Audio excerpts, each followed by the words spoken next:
All right, everyone. Thanks for coming today. So my name is Rodney Houle. I'm a senior technical designer at Epic Games. I spent most of my career as a game designer, but then moved over to working on tools. So for my job is to make your guys' job as creators easier. So I'm here to improve your workflows and help make the tools better. Um, so going to talk a little bit about scene graph today, what we have going on, kind of our goals for the project, like what is a scene graph, how do you code with the scene graph, and then I'll go through some examples and how you can use it in your projects. So start with like the basics of a scene graph here. We have our floor. Our floor is going to have a transform, and we're going to add a wall to this. And then our wall is going to be rotated and offset from our floor. We're going to add 3 more walls. They're all going to have transforms. And then finally, we're going to add our roof on top. So we created a graph or a tree here. This is our scene graph. It's our unified structure connecting all the objects in our scene. Our code can walk through the graph and perform operations on objects. So if you're familiar with developing in Unreal Engine today, that is currently the actor and actor component system. But this is a new system, so we're eventually going to bring this over to Unreal Engine, but last week we launched it in UEFN first. So a little background on Verse, our programming language for the metaverse. We designed it to be easy to learn by new programmers. We want to bring in a lot of new creators into our metaverse, so our language needs to be easy to learn. The language is compile time verifiable and runtime safe. We have a transactional memory model. This is to manage concurrency with over 1 million programmers out there. So all that code has to work together. And then our language supports both code and data. And we're going to propose this for an open standard. So our metaverse also needs a scene graph to go with that. Again, same goal. It's got to be easy to learn by new creators. It's scalable enough to build AAA content. So we're going to use it to build Fortnite content. So it's got to meet our high standards there. It's representable entirely as verse code. So things you'll see me do in the editor, we'll do in code as well. You have that freedom to do it either way. Again, we got to support multiple creators, all creating content. It all has to work together. And we're also going to propose this as an open standard. So going through some scene graph concepts, there's really 3 main concepts. So it's pretty easy. Our first thing is we have components. We have entities, and we have prefabs. So the first thing is the component. This is the main building block for your game. This is data and logic to build your game with. So components can be as simple as a transform, or they can be purely logical and have a verse script attached to them. For most of this talk is going to be visual things, but just know that components are not tied to always visual things, but visual things are easy to demonstrate on slides. So then next we have entities. Entities are the container for your components. Like here we're building a lamppost. We have our lamppost is an entity that contains a transform and a mesh. And then we can add gameplay on that as well. And then now we create a child entity of this, and our child entity has a transform, a mesh, and a light. So our lamppost now emits light. The important thing to know here with entities and entity hierarchies is that our entity hierarchy represents the object lifetime. So if you want to get rid of an object, you can delete the parent or destroy the parent at runtime, and all the children are going to get destroyed with it. So that's a little bit different than how Unreal works currently with actors and actor components, where you have to set up a bit of custom logic to get that same behavior. This is just parent gets destroyed, children go with it. And then we have prefabs. So prefabs tie together our entities and components into a single object. And then the nice thing with our prefabs is our prefab classes inherit from entity. So all the same things you can do on the entities, you can pretty much do on prefabs as well. So it makes the system pretty easy to use that way. So now that we have our light post as a prefab, we can spawn multiple copies of them easily, and then we can go back in and edit the prefab, and then our instances of the prefab are going to get all those changes. So we make our changes in one place, it gets propagated through the world, a lot easier to work with. So let's take a look at some of our workflows. So this is how you work with Scene Graph in the editor. So first, adding entities to our scene. So we drag from the actor panel, which maybe needs to be renamed now, but so our entities in the actor panel, you can just drag and drop into the world. Here we're renaming an entity, and then we can go in and name this one, and we can create the child entity. So now we're starting to build up our lamppost. So to do that, we need to add some components to it. Adding components is pretty easy. Just in the details panel, we have our component list here. Add your component in. So now we'll set the mesh to our post. And then on our child entity, we can add another mesh component to this, and we can set our lantern. So now we have a little quick, easy entity component setup here. But now that we have that, we can turn it into a prefab. So prefabs is a little more complex. So this is a house that we've built up in the scene, and we just need to go onto the entity, click Save as Prefab, name our prefab. Once we put in our prefab name, this opens a prefab editor. So we can make additional changes in here, and then once we save that, we can create instances of our prefab in the world. So to do that, we just have to drag and drop from the content browser, and then just drag it into our world, and now we have an instance of our prefab in the world. We can move it around, rotate it. We can make additional copies of this instance in the world. And now we're starting to build up something here. So changes we make to the prefab apply to all instances. This is really the best part of prefabs, is that you make a change once, it's going everywhere. So here we can go back into our prefab editor, and then say we want to make these windows dark in this prefab. We can go in, modify the mesh component, change it to a different mesh, and then once we save this, all these changes are going to propagate in our level. So then all those windows will go dark. So prefabs can be nested in other prefabs. This is a very powerful workflow of getting multiple prefabs inside of prefabs. So here we're back in our prefab editor. We go to add entity. We can add our lamppost from earlier. So that's going to appear inside of our prefab now. And then we can reposition this and rotate it how we want it. Then once we save that, that change propagates to the world. And then now all of our houses have that light post outside. So one of the most powerful things you can do with our prefab system is apply overrides to instances in the world. So this allows us to make some variations to instances in the world, so everything doesn't look as uniform in the world, so we can have some variations in there when we're using prefabs, which is important. So I'll walk through this in a bit of detail. So here on one of our instances, let's make this light green, and we're going to change this window to be a green mesh. And then we get a hint about that we've overridden this with that blue circle.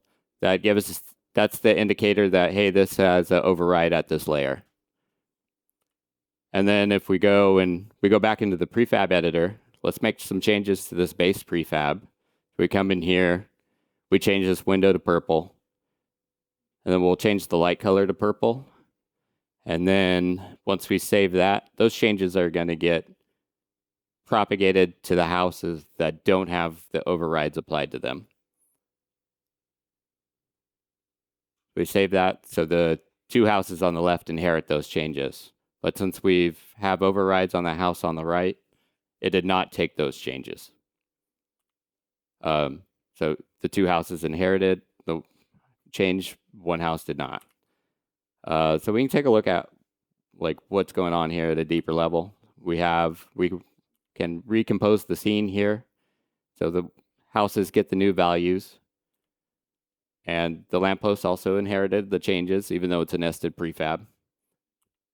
And then the house on the right has an override on it. So these are going to be layered on top of the changes that we made to our base prefab. And then we want to get rid of those changes. We can just go in here into that blue dot, clear the override, and now we're back to inheriting from the base definition of the prefab. So really powerful workflow to where your prefabs that have overrides are still inheriting changes to other things. So if we were to change the roof, for instance, in that one, it would have received those changes. It's just those 2 components that we've changed, and it's just on those properties of those 2 components that it won't inherit changes from, because we have the layer override on it. So now we can take a look at it, kind of like how we do it in code. Entity is pretty simple and easy class. There's a few functions on it, so we can remove entities from the parent, and we can get the parent of an entity. We can add entities and get entities. And we can add components and get components. And we can also dispose of entities. Components a little different, where it's a little more rigid in the sense that components always have a pointer to their entity that they're attached to. So you can't have a component that's just out in your world not attached to an entity. So you'll always be able to get that entity that it's attached to. There's some lifetime functions you can tie into to run code at different points of the component lifetime. You can also dispose of components, and then you can tie into some delta ticking. So you can also write custom components. So we've shipped with a pretty limited list of components that we've built in. We're going to be adding more over time, but for now, you can write your own components to do what you need to do for your experience. So if we create our mover component, we're going to inherit from the component class. Once we inherit from component class, it just automatically shows up in the add component dropdown in the details panel. So it's pretty easy to work with. Here we're exposing a float that's move time, and then that value is exposed on the component instances, and you can modify that. So pretty simple spawning entities and adding them to the scene. So everything that we did in the editor, we can also do in code. Here we're creating an instance of a new entity, and then we call get simulation entity, which is a special case entity that is the rootmost entity of the world. So that entity is not going to have a parent. We use that to get every entity in the world, and we can iterate it through every component, which I'll show a bit later. But so here we get our simulation entity, and then little first knowledge to that. If you have a call that has square brackets, that means it can fail. So there's certain times where you wouldn't have a simulation entity, like if the simulation wasn't running. So here we need to check if we got that simulation entity, then we can go on and add our entity to it. And that will bring our entity into the world. Spawning prefabs and adding them to the scene is pretty much the same. So we take our lamppost. Once we create a prefab, the editor automatically generates a prefab class for it. So, and that class inherits from entity. So that's automatically generated in the assets.digest.verse. And then here we're creating a new instance of it. And then we can add it to another entity to bring it into the scene. Adding components, you can dynamically add components at runtime. So here we're building our lamp from scratch. We're creating a instance of a new entity, and then we're going to add components to that entity. Here we're adding a transform component and a mesh component, and we're setting our mesh to our light post. And then we can add that into the scene of our, and we add that to an entity that brings it into the scene. You can get components from an entity. So you can, so here, there's a few ways to do it through Verse. And so with scene graph, we are going to allow to have multiple instances of a component on an entity. So for instance, you could have multiple point light components on your entities. So we can write a for loop to iterate through all those. With get components, we can get component of an entity type. So here we're getting all the point lights, or all the point light components on this entity. Then we're going to iterate through them with a for loop. And then we can go and set the color on each of them. Getting a single component is pretty easy. It's the same call with get components, but here we're just getting the first index of that array that it's going to return. And then we can do the same thing where we set the color on it. So we can remove components from an entity. Really simple. It's called dispose on it. It gets rid of the component at runtime. And it will free up the resources that that component was using. So components and entities act a little different in the way that components always need to be attached to an entity. So they're more rigid in that sense. So we destroy something, we can't bring it back. But entities works a little different in the sense that when removing entities from the scene, you can call dispose on them. It will permanently destroy it, and you'll get those resources back. But you can also do remove from parent. So it will remove it from the scene, and then it will stay in memory, and you can add it back into the scene later. So you want something to go away for a little bit and then come back. You can do that with remove parent and then add it back to an entity. So that can be pretty useful instead of having to destroy an entity and having to create a new one. So we can find entities and components in the scene. So we have a series of functions that, like, you can find entities of a certain type. So you can get all the prefabs of a certain type. You can find entities with component. So get all the entities with that have a certain component on them. You can find entities with a tag. And then we have some spatial querying where you can find entities like inside of a volume and different shapes like that. Then we can also search up the tree, and pretty much the same functions there. So an example of what we would do when we find an entity and component in the scene. So let's say we're looking for all of our health components in a scene, and we're going to do some logic to when players are low on the health and low on shields, we're going to give them some more shield. So to do this, we get our simulation entity. And then here, our for loop is filtered for. So when these three things return true, then it will go on to the do block. So this is really powerful for layering your different compares. So it's like a big and statement here. So here we're checking if our health component .health is less than 25, and if our shield is less than 50, then we're going to add 20 to our shield. And we also have some lightweight ticking we can tie into. So so you subscribe to our tick events, and there's two you can subscribe to currently. One is pre-physics and one is post-physics. So these don't have a lot of function right now, but once we add physics into scene graph, then you'll be able to tie into pre-physics where you can like apply an impulse to an object, wait for the physics system to run. Then post-physics, you can read out the result of where that object moved to. But for now, it's not that big of a deal which one you tie into. But the nice thing about our ticking is that, so here we subscribe to post-physics tick, and then we get a callback that includes the delta time. So this was something that creators didn't have access to before in UEFN. So now you can use delta time to do some smoother animation because we know the time between the last tick and the current tick. So a few things of like, how are you going to use scene graph in your experiences? How can it make your life easier?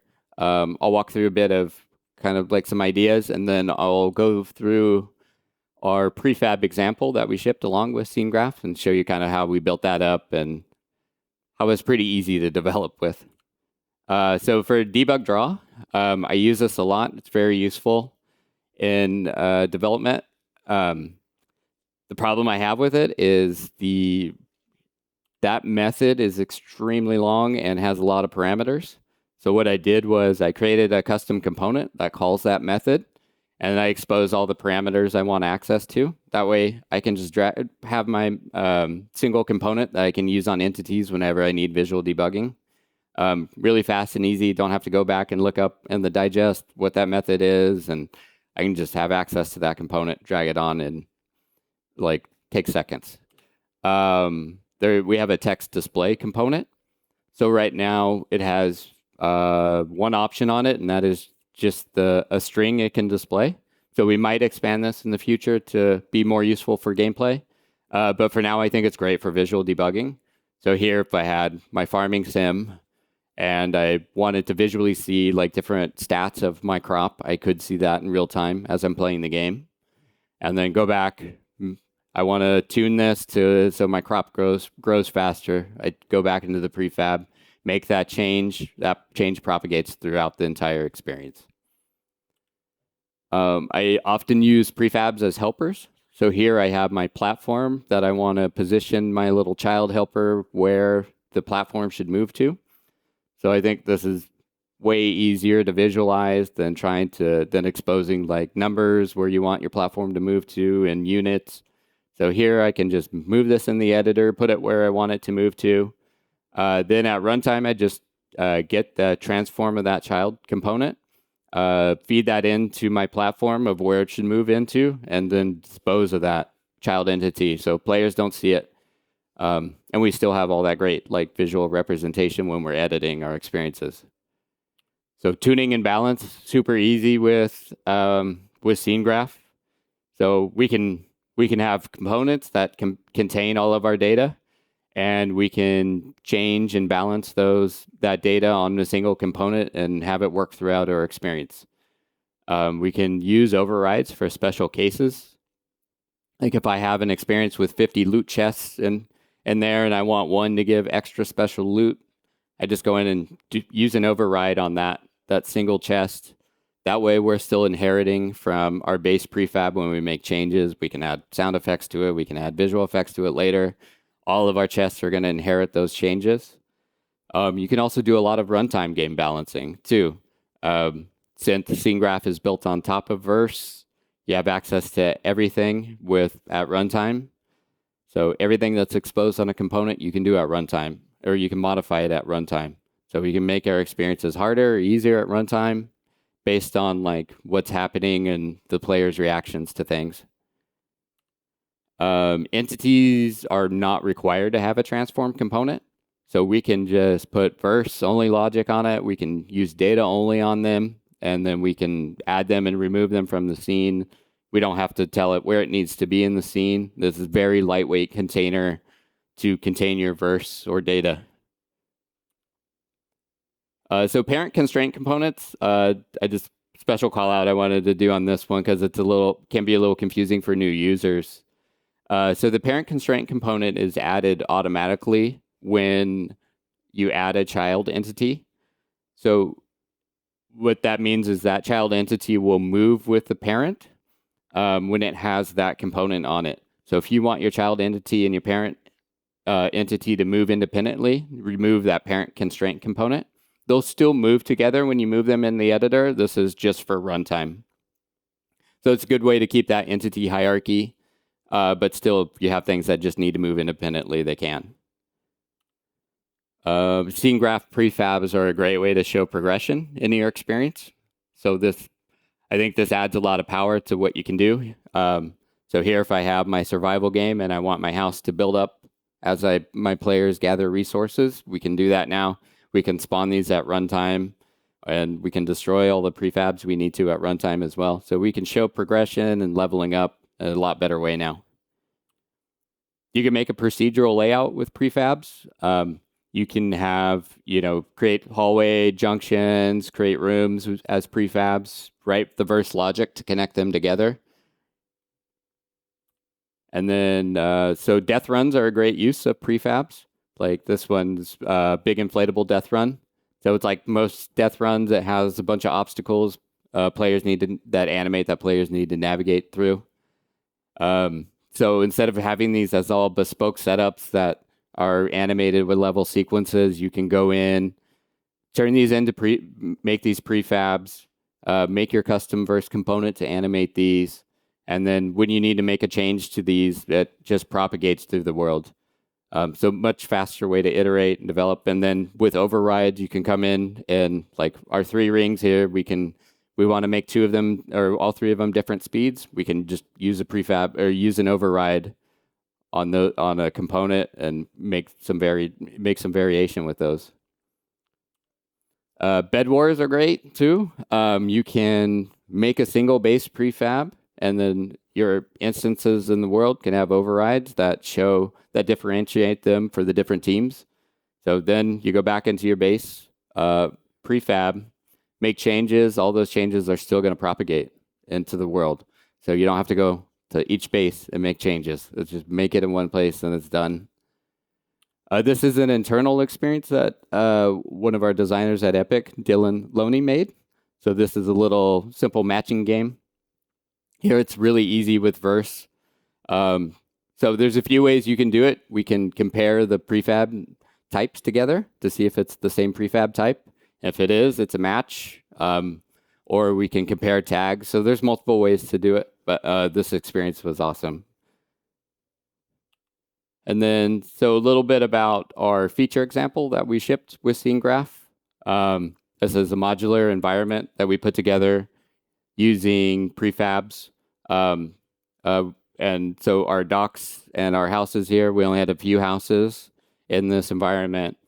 So it's all constructed using modular prefabs that we could snap together really easy and build up fast. And using overrides, we could make variations to the building so there's not a lot of repetition. So here's an example of our modular building. So our roof is a couple pieces that we've added as a prefab itself. So roof is a nested prefab. And each one of our floors is a nested prefab. And then little details on the exterior of the building like this. We can use prefab overrides to remove them when they're an instance in the world. We can go in, remove this balcony, change out the wall. Using the overrides, we can make this building look different. And then we can easily create new houses by just mixing and matching this. So once you have these like base these modules built, you can just mix and match them, create new prefabs out of them. So once we built that up, we had a problem with our scene. We have this like great grass and trees are moving, but our lampposts were lifeless. And so to solve this, we wrote a custom verse component for it. So we were able to expose a bunch of properties to get the like rotation speed and amount that we wanted. But our next problem was all of these animated at like exactly the same rate, exactly the same distance. So when using them on a prefab. So to fix that, we can solve it with prefab overrides. And then, so here, just went in and adjusted the tuning values just a bit on each one, just so they all have a little bit of different swing and variation to them. Now it's not like completely in sync. So you can write your verse components like in a way that is very in a way to solve very specific problems, or you can write them in a way that's very generic, where you can use it across other objects, other projects. So you have a lot of flexibility there. So with that one, I wrote it in a very generic way where we could put it on like boats and have them move up and rock with the waves, or for fun, just put it on a house and see what happens. So that is our scene graph prefab example. It's available now, so you can check it out, see how we put it all together, and walk through the verse code as well. So one thing I want to share about future plans for scene graph that's coming up soon is that we have what we're calling the bridge component coming. So this allows interoperability between scene graph entities and actors, so like Fortnite props and creative devices. So you'll still have access to all the 100+ creative devices that we already have and be able to use that in scene graph. And you'll be able to use prefabs to build up complex setups of these creative devices and have verse logic operate in between, operate those. So like our bridge component here, we can take this setup, which we have explosive barrels, a time device, a beacon, a map indicator, and like then it calls a HUD message. With all this setup, we want to make it easier for you guys to do these creative device setups and only have them as a prefab. So when you have like 8 of these or 20 of these setups in your experiences and you need to make a change, you need to make a bug fix, you're making that fix, that change in one place. It greatly reduces the like human error factor of it. So we're making that change in one place. That change is going to propagate to all of them. No, you don't need like to go around to 25 different setups, make the same change over and over. It's like, this should be easy, right? So that's pretty much it. You can learn more about Scene Graph. Our documentation team is awesome. They've already have a bunch of documentation up for Scene Graph. So you can go check it out on our docs site. And their experimental release is out now. So give us your feedback on Discord and on the forums. Tell us what type of experiences you guys want to make, what's missing, what you guys want next. So we definitely want to empower more types of gameplay in the future. That's our big goal. And then just a couple of things to note with the experimental release is that it's going to block you from publishing until it is out of experimental. And then, but you'll still be able to play test. So try it out, give us your feedback. And then the API is going to be evolving and could change on you. So things could be different in future releases. But yeah, that's it. Thanks.